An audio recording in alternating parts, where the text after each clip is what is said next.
चमचमीत चिकन झटपट कुकरमध्ये बनवण्यासाठी इथे आपण आधी वाटण बनवून घेणार आहोत। त्यासाठी कांदा आणि खोबरं मी गॅसवरती छान भाजून घेतलेलं आहे। हे भाजून घेतलं की हे व्यवस्थित कट करून घ्यायचं।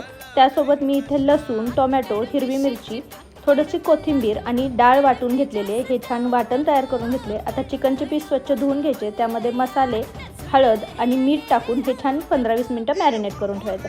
आता हे साईडला ठेवायचं। मॅरिनेट झाल्यानंतर कुकरमध्ये तेल टाकायचं। यामध्ये मी घरगुती कांदा लसूण मसाला टाकलाय, तो परतायचा। त्यामध्ये आता तयार केलेलं वाटण घालायचं, तेही व्यवस्थित परतून घ्यायचं।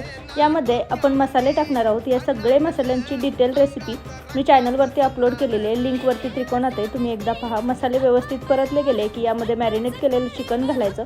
प्लेट ठेवून त्यावरती थोडंसं पाणी ठेवून एक वाफ देऊन घ्यायची।